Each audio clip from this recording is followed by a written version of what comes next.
عند حمدي عبد الفتاح، ضغط وخدها وراح بيها كويس. تريزيجيه يلعب عرضيه في منتهى الجمال، عماد متعب، جول جول جول.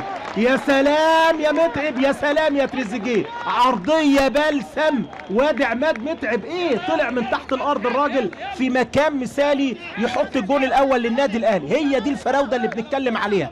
كأن سمعني عماد متعب وانا بتكلم من دقيقتين ثلاثه لو رجع ل 70% من حالته، والتحرك ده يمثل قيمه كبيره للفيرود داخل ال 18. واحد يقول لك كوره عرضيه سهله الراجل لازم يجيبها، انما ازاي تواجد متعب. وادي عرضيه تريزيجيه اللي حلت كل المشاكل في حاله الفوضى الدفاعيه لنادي دمنهور في اللعبه اللي فاتت، وعدم التمركز من الاثنين المساكين عادل عبد العزيز وكوارشي. يستغل عماد متعب ويسجل هدف التقدم في الدقيقه 31. واحد للاهلي عن طريق متعب اللي مسجل ثانيه، يلعبها كويسه قوي جوه الست يارده، خطيره، جول جول جول. هدف التعديل. الاداء الهجومي قوي لما يرد يشتغل مع حسام عاشور من القلب. ادي التسديده جامده، جول جول جول.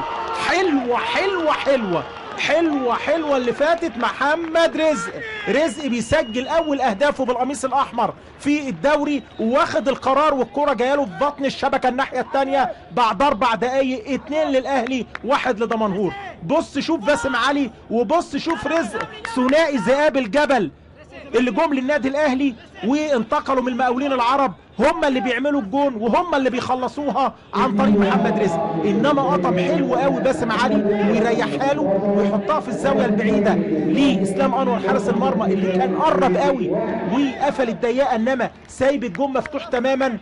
الغنام يلعبها رضوان، عرضيه ما فيهاش اي حاجه، جول جول جول. اتعملت حلوه حلوه في حاله توهان دفاعي للنادي الاهلي. ابو كونيه سجل، واول ما راحت لرضوان يوسف كانت فيها الخطوره باينه وقدام ال 18.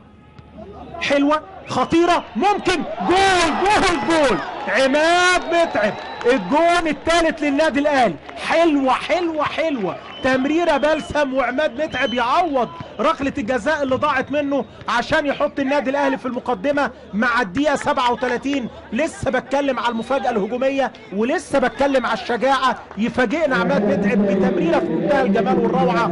تريزيجيه فاروق، انما عملوها ايه تريزيجيه النهارده اللي يفوز. لعب الكرة حلوة قوي لكريم بامبو، هيلعب عرضية جامدة خطيرة، جول جول جول. فتحت يا متعب، فتحت يا متعب. هي كده يا جماعة، لما تمشي مع اللعيب تمشي، ولما تقفل عماد متعب يا ولد يا ولد. الراجل هي الكرة رايحة له بتقول له جبني جول، خبطت في رجله ودخلت الهدف الرابع. اهي اللعبة، وادي عماد متعب بيحط رجله.